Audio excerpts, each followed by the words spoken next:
Welcome to LA55 Customs. Today I'm going to show you how to change out your brake pads and your rotor on a 2015 Nissan Altima. And this is the rear brakes. So the customer was stating that every time she brakes, she'd hear this grinding, squealing and stuff. I took it for a little spin, and man, it is like well overdue for brakes. So what we're going to do is we're going to remove, even just spinning it, you can hear a little bit of it. Anyways, what we're going to do first, though, is we're going to remove the tire and rim. And so go ahead and take off the 5 lug nuts right here. I have an impact that I'm going to be using, and that takes off a little quicker. If not, just go ahead and use your standard breaker bar. And then what you want to do is, if you are using just a manual hand tool, keep the tire on the ground so it doesn't move on you. If you jack it up in the air with a floor jack, then what's going to happen is you're not going to get any leverage. It's just going to spin on you. All right, so we removed the 5 lug nuts. This is going to be a 13/16 socket that you're going to use to get these off. And let's go ahead and pull off the rim and tire. And let's see what we got going on here. It's kind of hard to see, but I guarantee you these are, I'll show you once we get into it a little bit further. But yeah, I mean, this is really worn down here. Look at that. That's horrible. I'll show you what an actual new one should be. So I went up and picked up a Nissan. This is a certified Nissan rotor. So I got a set of these. So you're going to get 2 of them for the rear brake. And also you want to pick up a set of brake pads. So you're going to get 2 for each side. And they're all Nissan products. Now, the brake pads itself, they were about $80. And the rotors were about $80 each. So I mean, you're looking at $240 to do a rear brake job. That's pretty good. If you're doing it yourself, that's why I'm showing you this video. It's really easy to do, and you're going to save a ton of money doing it. Not a hard job at all. All right, so the first thing that you're going to do is you're going to take off. There's 2 bolts. So here's one right here. It's a 19 millimeter. And then there'll be one right down here at the bottom also that you're going to take off. And then once you take those 2 off, this whole entire caliper right here will pull right off. So here are the 2 bolts that you're taking out. Again, they're 19 millimeter. And they're on there pretty tight, so you might have to get a breaker bar. But anyways, so this is the one. So there's 2 of them, and you're going to have, so you have 2 that look just like that. And then your caliper will pop right off. And yeah, look at how bad, look at that. That's how bad the brake pads are. No wonder there's grinding going on. Look at that. So in this situation, your brake pad, let's see if we can get here, should be, I'll show you what your brake pad should look like. If I get this to stay here. There. Okay. So here's your new brake pad right there. That's your new brake pad against your old brake pad. So if you look at this, so that metal piece that's running right there is the back piece right there. So there is no brake pad at all on there. So see, all that is completely gone. And so it's been grinding, and if you can see right there, I'll show it to you when I take it off. You can see where it's grinding. So it actually is grinding on the rotor itself. Okay, so to take these brake pads out, they're really simple. See, you just push them and then go ahead and lift them out. So there's one of the brake pads.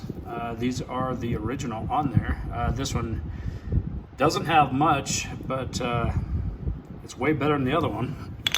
And then this one here, let's go ahead and push from behind, and then go ahead and lift it out. And look at that. That is bad. Can't wait to see what the back of the rotor looks like. So anyways, there it is. And there's your piston. So this is a 1 piston. So when it slides in, when you push on the brake, the piston pushes out, which pushes on this brake pad, and then it clamps down onto your rotor. So let me take the rotor off. All right, so to take the rotor off, you just walk it back and forth until it comes loose. And then let's look at the back. See all those grooves right there? That is where the piece of the brake pad itself was grinding on the rotor. So that was really bad. So now what you're gonna do is you wanna look over your emergency brakes. So here's your emergency brake right here. And normally they don't wear down, so you're pretty good on that side of it. You also, just wanna check your hub out, kind of just look at it and wiggle it a little bit and see if there's any play in there. Other than that, I mean, it looks really good. And so now let's go ahead and start reassembling.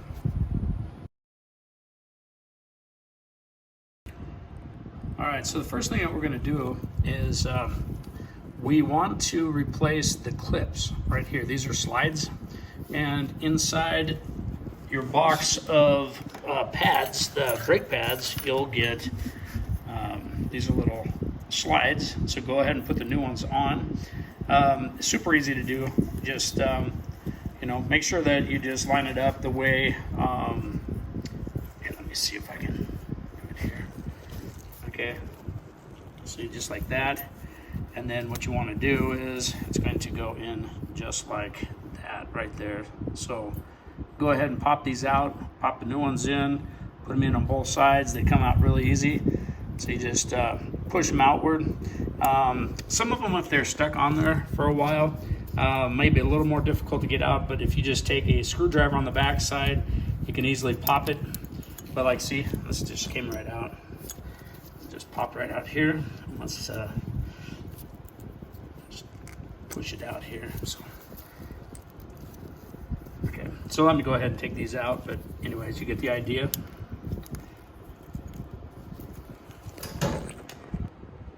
All right, so there's the final product.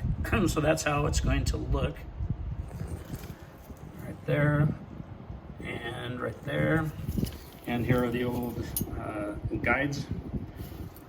Okay, so what we're gonna do now is we have to retract the piston. This is what pushes out your brake pad. And so we're gonna have to retract that. So how to do that? I'm gonna do it the easy way. There's tools you can buy that actually help you, assist you with it, but I'll tell you what, if you have, I find one of the best ways to do it is if you have a quick grip, one of these quick grips. Works great for depressing the piston. So what you're going to want to get is a 8mm, and you're going to put it on here, and this is your bleeder screw. So this is your bleeder screw. So open that up and then stick a rag underneath it. And then what you're going to do is we're going to take and pop this on here. Just so here, let me pull it out a little bit here. There we go. Okay, so now what we're going to do is we're going to pop this. Still not far enough.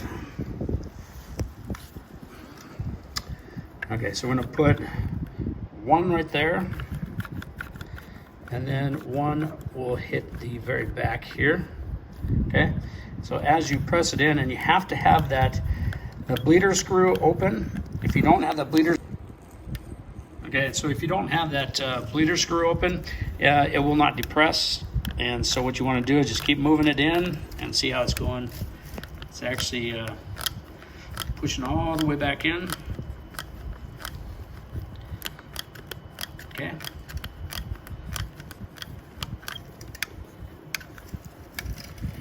So what you want to do is just get it so it is completely flush.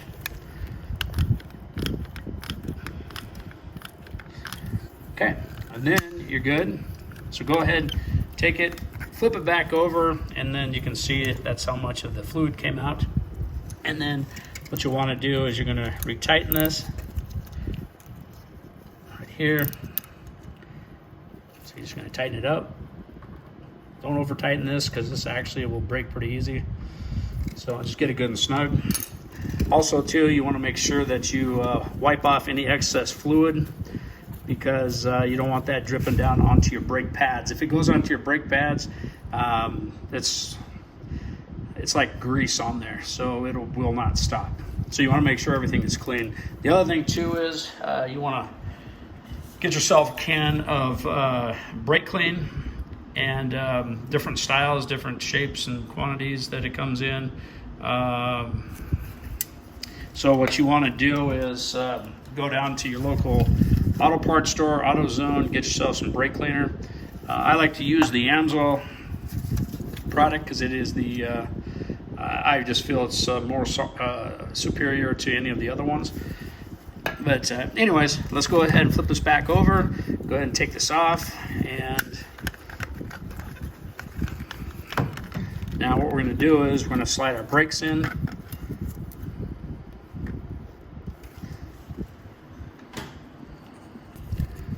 All right, so the one, you'll see one that has a, this is the wear indicator right here. So when your brake pads start to get low, then what happens is right up here on the very top, this piece that sticks outward starts rubbing on the rotor. And then that'll basically tell you that it's time to get yourself a set of brake pads, which evidently these got so worn down that this piece came off. So, but what you do is you start with this one, because if you notice the other one will not have that. It's just completely flat. And so the flat one without the wear indicator goes to the outside, and then this one goes to the inside where the piston is. So go ahead and pop her down in, and then you're just gonna have to slide it into this little groove right here, like right there. And then you just bring this one over and do the same on this side. It's kind of hard with one hand here. So let me go ahead and pop that in. I'll get right back to you. All right, so there's the one side that's in. So if you notice, it's you have to slide it into the this groove right here, and then on this side, same thing. You'll have it down inside that groove over there.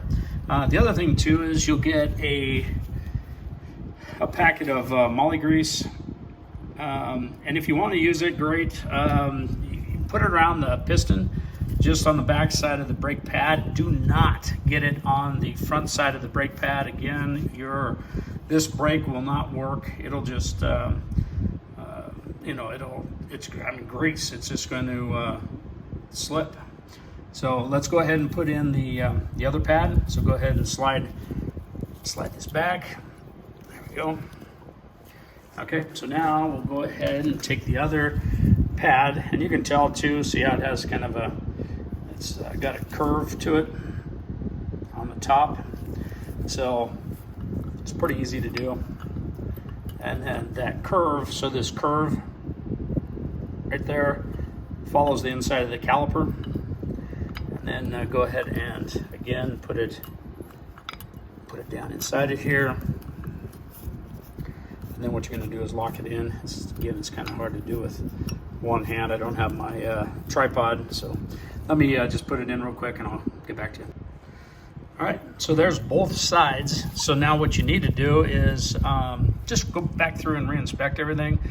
And if you notice, I mean, this is the way a brake should look right here. Make sure that all your tabs are in, and you should be good to go. And then if you look here, see, that's where you want to have your right here. So you want that tab to be slid into that keeper. Just make sure they're all flush, and they sure are. So let's go ahead and install the rotor, and then we'll put our brake caliper back. Okay, so now before you put the rotor back on, go ahead and take some of your brake cleaner. It's just a good habit to get into, and go ahead and just shoot these brake pads down. This is the emergency brake. Really doesn't make a whole bit of difference, but at least it'll clean off the buildup. You know, because you got brake dust and all that kind of stuff. So let's go ahead and slide on your new rotor, and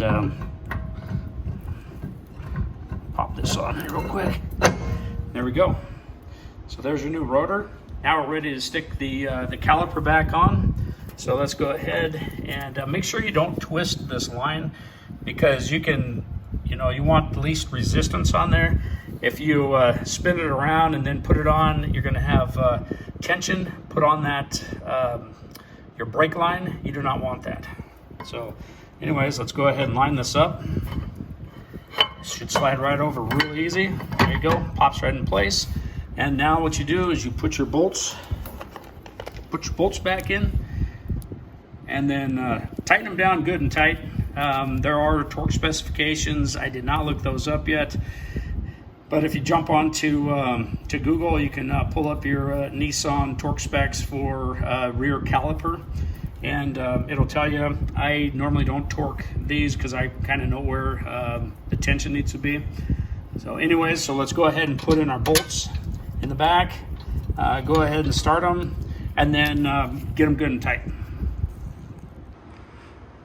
All right, so now that you've tightened up your 2 bolts in the back, go ahead and saturate this down with brake clean. And so what we're going to do is you just want to get the dust, any grease that you might have accumulated on the brake rotor. So just go ahead and shoot this down, and you can hit all the way around, and then go ahead and let that dry. So now what we're going to do is now to bleed your brakes. This is a little more tricky because you have to have 2 people, 1 person that's going to sit in and pump the brakes for you. And then what you're going to do is you're going to use the bleeder screw to bleed out any of the air. So then what you have to do is get your brake fluid, and then make sure you do not let the reservoir go down.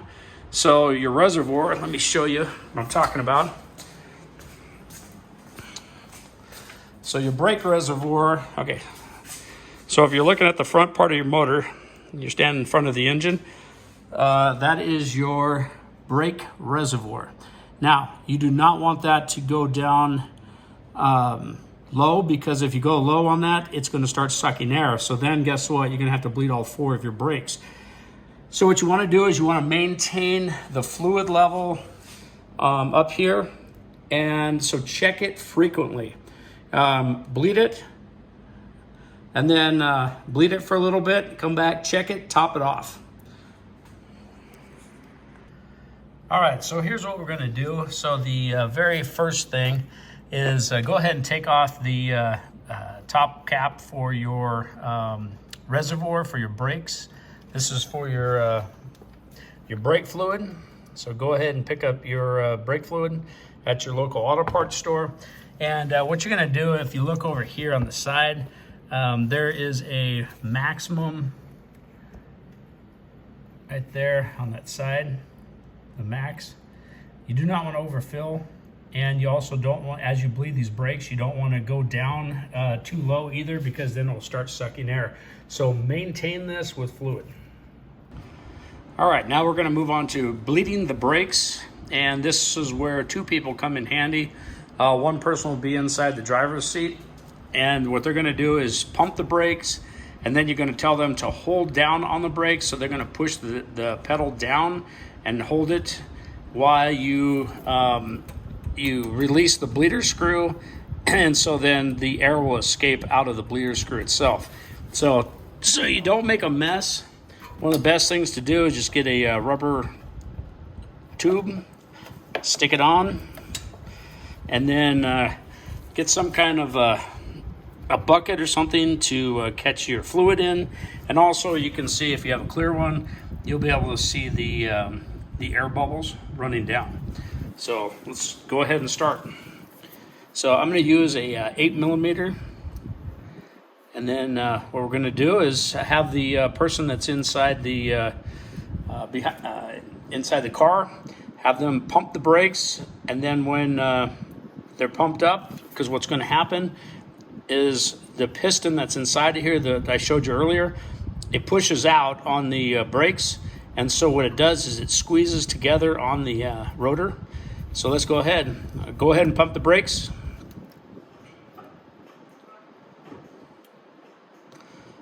Okay, hold it. Okay, so now what we're going to do, while the person's holding it, we're going to go ahead and release the fluid.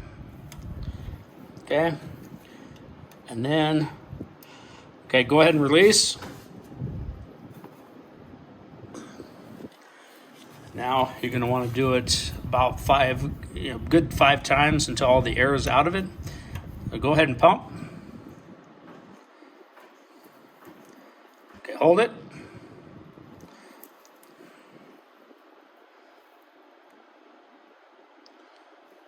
Okay, go ahead and release. All right, so after you've bled this system about 5 times on the one side, you're going to want to go over to the other side and do just the same. Go ahead, and each time you have to close this. So when you tell the person to pump the brakes, and then you hold it, and then you open up the bleeder screw, you'll get a bunch of air out of it and fluid. And then before they release the brake, you need to tighten this back up. So then, because if you don't, what's going to happen is the air is going to suck back into your caliper, and you're defeating the purpose. So go ahead and do it about 5 times. Make sure that all the air is out, and then you're good to go on this side. And so what we're going to do is go ahead and put the top cap back on. We'll throw on the rim and tire, and the other thing too that you want to make sure. Let's go up here and let's double check. So you want to maintain your fluid level, and the best way to do it is to take a flashlight and just shine it in on the side, because then you can see the depth of where your brake fluid is. And so we went down a little bit, not too awful bad. So you can go ahead and top it off and hit that max, the actual max fluid level. And anyways, and go ahead and start the other side, and then when you're done with that, you just put your tire and rim back on, make sure this is topped off, and then take it for a test spin. So if you like this video, please give me a thumbs up. Please subscribe to my channel. We do a ton of videos on a weekly basis, and we do a bunch of giveaways also. So thank you very much.